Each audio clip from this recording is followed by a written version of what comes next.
Hello दोस्तों, आप सभी का बहुत बहुत स्वागत है, अभिनंदन है। एसएससी सीजीएल 2025 के लिए मेरे दोस्त न्यू पैटर्न पे आधारित आप सबके लिए दोस्तों जीके जीएस मॉक टेस्ट शुरू कर चुका हूं, है ना।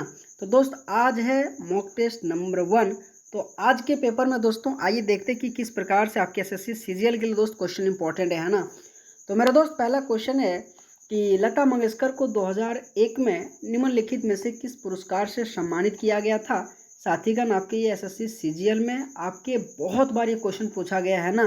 तो अगर मैं इस क्वेश्चन का आंसर की बात करूं मेरे दोस्त, तो भारत रत्न आ जाएगा। लेकिन दोस्त इस क्वेश्चन के माध्यम से मैं आप सबको जितने भी दोस्तों भारत रत्न से सम्मानित आपके एसएससी सीजीएल में अब तक क्वेश्चन पूछा गया है, मैं पूरे के पूरे रिविजन कराने वाला हूँ, ठीक है।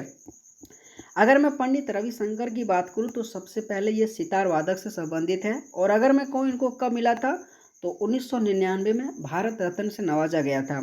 इसी के साथ अगर मैं उस्ताद बिस्मिल्लाह खां की बात करूं तो ये शहनाई वादक से संबंधित है। और अगर मैं कहूं इनको भारत रत्न से कब सम्मानित किया गया था, तो 2001 में किया गया था, है ना। इसी के साथ लता मंगेशकर दोस्त, जो क्वेश्चन आपके एग्जाम में पूछा गया था, आपके एग्जाम के लिए बहुत इंपॉर्टेंट है। लता मंगेशकर से क्वेश्चन पूछे जाने की अति संभावना है ना। अगर मैं भीमसेन जोशी की बात करूं तो इसे 2009 में भारत रत्न से नवाजा गया था। अगर मैं एम.एस. सुब्बुलक्ष्मी की बात करूं मेरे साथीगण, तो ये कर्नाटका संगीत से संबंधित है, आप सभी को याद रखनी है। और इसे 1998 में भारत रत्न से नवाजा गया था। तो ये दोस्तों क्वेश्चन के अलावा जितने भी मैं एक्स्ट्रा इन्फॉर्मेशन दे रहा हूँ आप सबको याद रखनी है, ठीक है। लेकिन दोस्तों अगर आपको इसी तरीके से क्लास चाहिए, मेरे पढ़ाने का तौर तरीका अगर आपको अच्छा लगे, तो आप सभी छात्र से मेरा रिक्वेस्ट है यार, वीडियो को कम से कम लाइक करनी है और चैनल को जरूर सब्सक्राइब करके जानिए, है, ठीक है।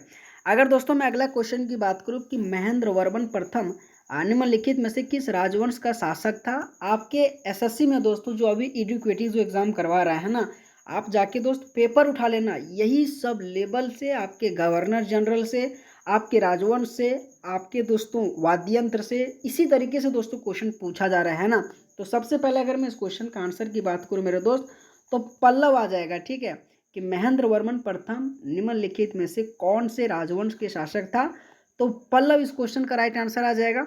लेकिन दोस्तों इस क्वेश्चन के माध्यम से जितने भी दोस्तों आपके संस्थापक है, वंश है, उनसे संबंधित राजधानी है, ये हमेशा आपके एसएससी में क्वेश्चन पूछा जाता है ना। अगर दोस्तों मैं नंदवंश की बात करूं संस्थापक, तो महापद्मनंद आ जाएगा। और अगर मैं इनकी राजधानी की बात करूं तो पाटलिपुत्र आ जाएगा, ठीक है। इसी के साथ अगर मैं मौर्य वंश की बात करूं तो चंद्रगुप्त मौर्य इनके संस्थापक के रूप में जाना जाता है। और अगर मैं इनकी राजधानी की बात करूं तो पाटलिपुत्र आ जाएगा। अगर मैं शुंग वंश की बात करूं मेरे दोस्त, तो पुष्यमित्र शुंग आ जाएगा, है ना। बहुत इंपॉर्टेंट है, हमेशा शुंग वंश से संबंधित उनके संस्थापक से क्वेश्चन पूछा जाता है। और दोस्तों अगर मैं इनकी राजधानी की बात करूं तो पाटलिपुत्र या विदिशा, विदिशा बहुत बार क्वेश्चन पूछा जाता है ना, कि शुंग वंश के राजधानी कहाँ पे है, तो विदिशा इस क्वेश्चन का राइट आंसर आ जाएगा। अगर मैं कनौज की बात करूं तो वासुदेव इनके संस्थापक है, राजधानी पाटलिपुत्र। सतवाहन की बात करूं तो अगर मैं संस्थापक की बात करूं तो सिमुक आ जाएगा। और अगर मैं इनकी राजधानी की बात करूं तो प्रतिष्ठान आ जाएगा या फिर पैठान आ जाएगा, ठीक है। अगर मैं राष्ट्रकूट की बात करूं तो दंती दुर्ग, और इसकी अगर मैं राजधानी की बात करूं तो मानिकखेट आ जाएगा। बहुत इंपॉर्टेंट है मेरे दोस्त, ये सभी के सभी पॉइंट आपके एग्जाम के लिए बहुत ही ओरिएंटेड है और बहुत ही खतरनाक साबित होने वाला है ना। तो आप सबको दोस्तों याद रखनी है। अगर मैं हून वंश के संस्थापक की बात करूं तो तोरमान आ जाएगा। और इनकी राजधानी की बात करूं तो सियालकोट आ जाएगा, ठीक है। अगर मैं पल्लव वंश की संस्थापक की बात करूं तो सिंह विष्णु आ जाएगा। और उनकी राजधानी की बात करूं तो कांची आ जाएगा। दोस्त आपको इसी तरीके से रेगुलर वे में एग्जाम तक आप कंटेंट चाहिए मेरे दोस्त, तो आप सबसे रिक्वेस्ट है दोस्त, वीडियो को कम से कम लाइक और सब्सक्राइब जरूर करके जाना मेरे दोस्त। मैं पुनः कह रहा हूँ, अगर आपको इस क्लास का पीडीएफ चाहिए तो जोश एग्जाम मैग्नेट टेलीग्राम चैनल में दोस्तों जुड़िएगा, जो डिस्क्रिप्शन बॉक्स में इस पीडीएफ का लिंक मैं दे दूंगा, है ना। जाके एक बार रिवीजन जरूर कर लेना, ठीक है। अगला अगर मैं क्वेश्चन की बात करूं दोस्तों कि मोहन वीणा वादक पंडित जो वी मोहन भट्ट है ना, उनको 1994 में कौन से पुरस्कार से सम्मानित किया गया था। ये भी क्वेश्चन बहुत इंपॉर्टेंट है। और मैंने हमेशा कह रहा हूँ दोस्त, आपके एग्जाम में गायिका के क्षेत्र में, शास्त्रीय नृत्य के क्षेत्र में, और दोस्तों आपके वाद्य यंत्र एवं कलाकार के क्षेत्र में उन्हें कब कब कौन से साल कौन से पुरस्कार से सम्मानित किया गया था, ये हमेशा क्वेश्चन आपके एग्जाम में पूछा जाता है, ठीक है।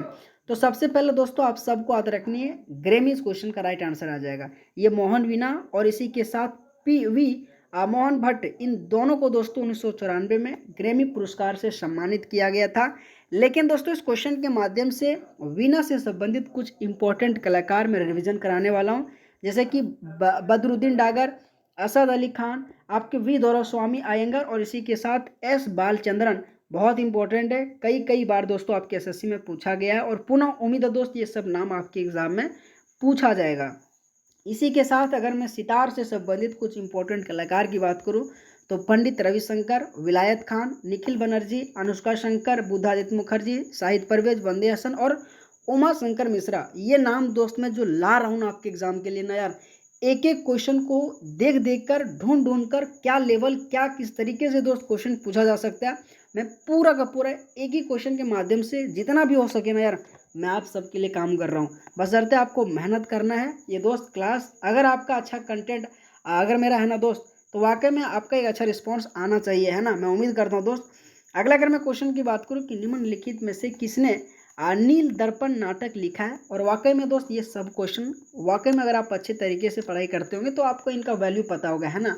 तो नील दर्पण की बात करूँ तो दीन बंधु मित्र इस क्वेश्चन का राइट आंसर आ जाएगा, ठीक है। लेकिन मैंने एक ही बात ठान के रखा हूँ, क्वेश्चन के अलावा क्या इंपॉर्टेंट इन्फॉर्मेशन मिल सकता है मैं आप सबको देने वाला हूँ, ठीक है।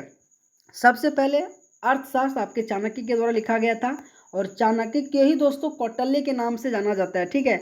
चाणक्य को ही कौटिल्य के नाम से जाना जाता है, आप सबको याद रखनी है।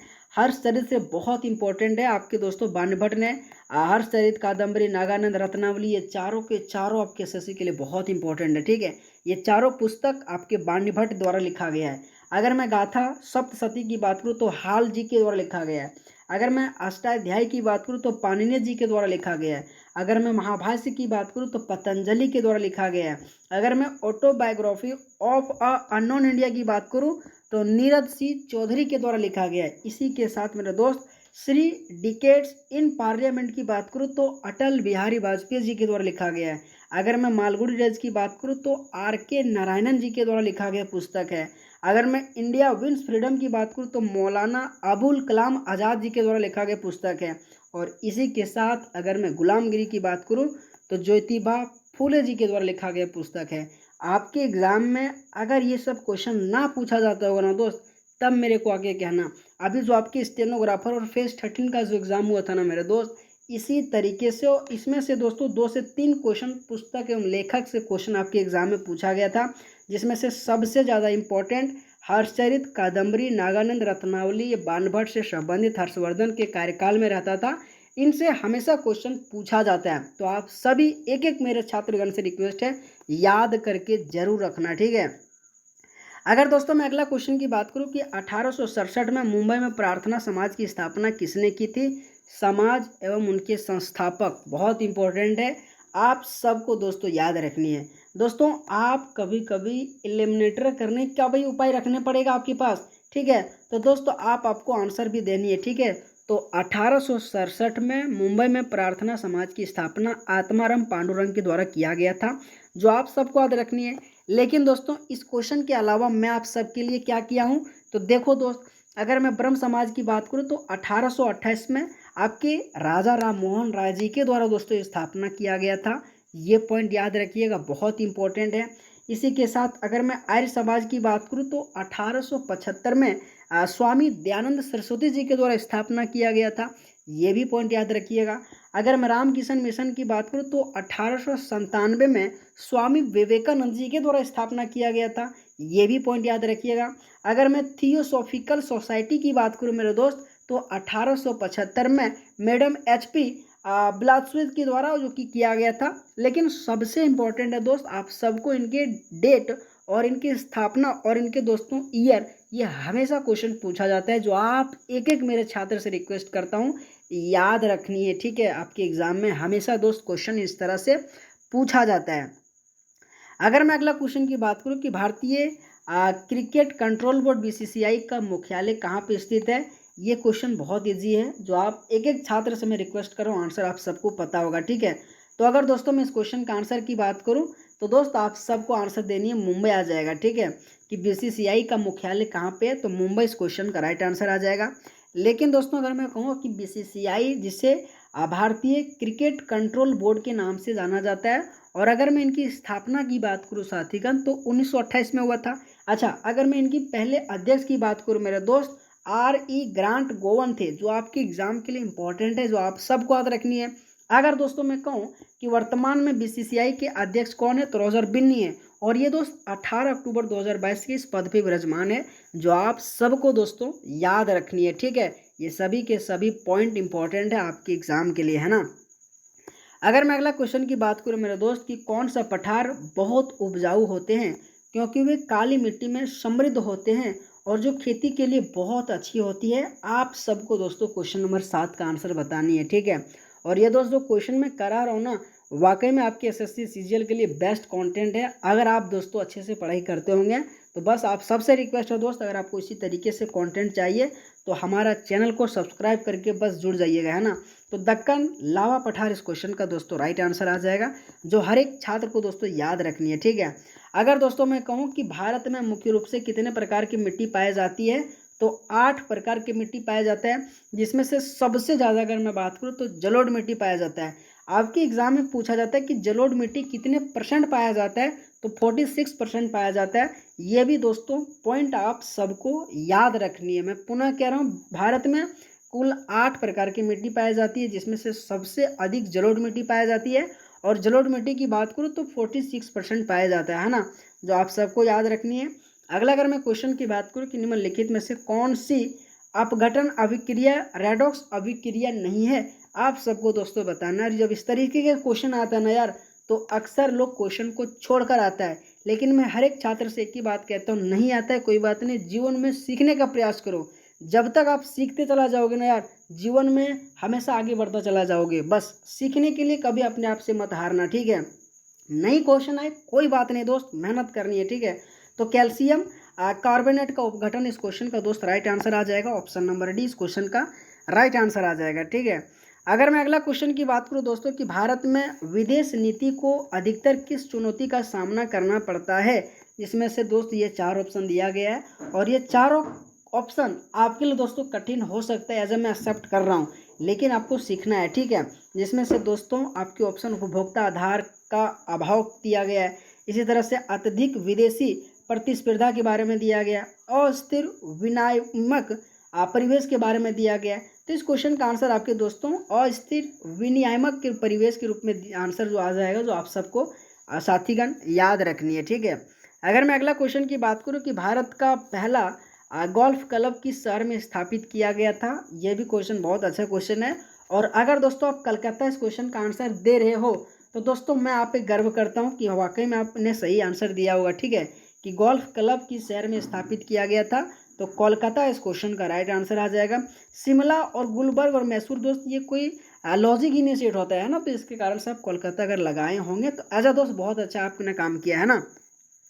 अगर दोस्तों मैं अगला क्वेश्चन की बात करूं कि निम्नलिखित में से कौन सा कथन उभयलिंगी को सही परिभाषित करती है, तो दोस्तों आप सबको बताना है कि कौन सा ऐसा स्टेटमेंट है जो उभयलिंगी को सही परिभाषित करता है। तो आप सबको दोस्तों क्वेश्चन नंबर 11 का क्या आंसर आ जाएगा, फटाफट बताओ, 5 सेकंड का मैं टाइम दे रहा हूँ, ठीक है, जल्दी बताओ यार इस क्वेश्चन का क्या आंसर आ जाएगा।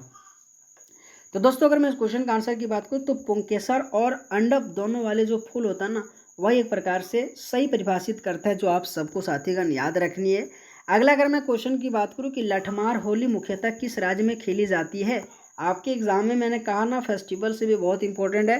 देखो दोस्त, अपने आप में ये बैठा के रखो कि जो टीसीएस क्वेश्चन पूछता था ना, वही क्वेश्चन आपके एग्जाम में भी एडुकेटिव पूछेगा। क्योंकि दोस्त जाके पेपर उठा लो यार, सिलेक्शन पोस्ट 13 का और इसके साथ आप स्टेनोग्राफर का लल्लू लल्लू क्वेश्चन पूछा है। आपके एग्जाम में हार्ड थोड़ी पूछा है दोस्त, बहुत लल्लू क्वेश्चन पूछा है। तो दोस्तों मैं करा रहा हूँ ना, ये बहुत अच्छा एसएससी सीजीएल के लिए आपको आराम से पढ़ना है, ठीक है। तो उत्तर प्रदेश इस क्वेश्चन का आंसर आ जाएगा, और यहीं पे दोस्तों लठमार होली महोत्सव के रूप में सेलिब्रेट किया जाता है, जो आप एक एक छात्र को दोस्तों याद रखनी है, ठीक है।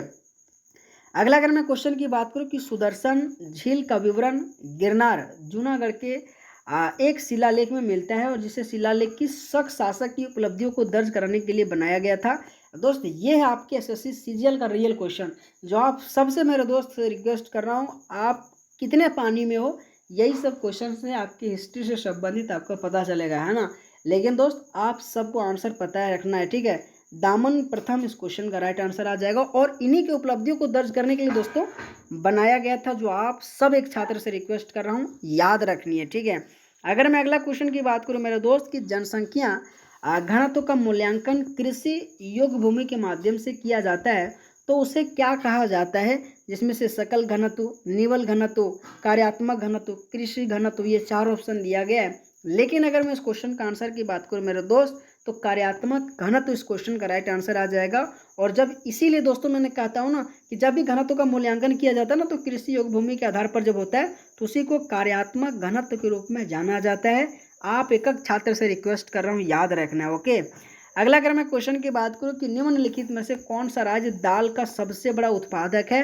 क्वेश्चन का लेवल आपने देख रहा होगा दोस्त, मैं मॉडरेट लेवल में आप सबके लिए मैं बनाया हूँ। थोड़ा सा क्वेश्चन मैंने शुरू में थोड़ा आसान रखा हूँ, फिर थोड़ा मैं हाई लेवल किया हूँ, फिर थोड़ा आसान कर दिया हूँ। तो ये सब क्वेश्चन आपके लिए ईजी है दोस्त। ये आप सबको पता होगा कि कौन सा ऐसा राज्य है जहाँ के दाल का सबसे बड़ा उत्पादक है। हरियाणा दोस्त, बिहार दोस्त, मध्य प्रदेश दोस्त, पंजाब, इसमें से आपको आंसर बताना है, ठीक है। और दोस्तों मैं हर एक छात्र से उम्मीद करता हूँ मध्य प्रदेश इस क्वेश्चन का राइट आंसर आपने सबने दिया होगा, ठीक है। मध्य प्रदेश इस क्वेश्चन का राइट आंसर आ जाएगा।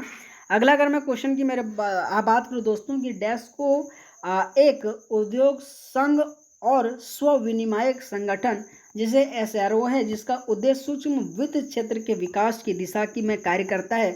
इसमें से आप सबको दोस्तों बतानी है इस क्वेश्चन का क्या आंसर आ जाएगा, जिसमें से दोस्त मैं आपको टाइम नहीं लूँगा, फटाफट आंसर बता दे रहा हूँ, ठीक है।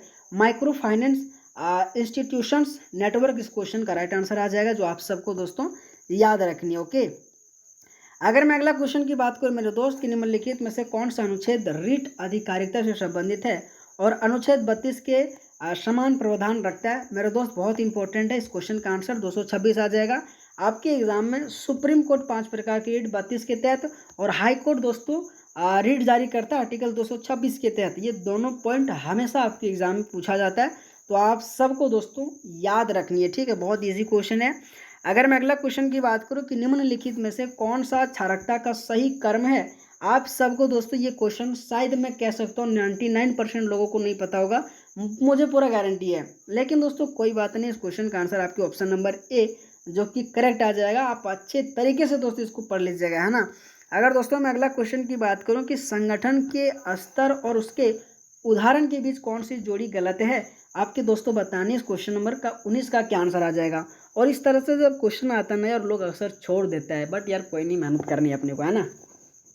तो दोस्तों आपको बता क्वेश्चन नंबर 19 का क्या आंसर आ जाएगा, पटाख के आंसर बताओ यार, है ना।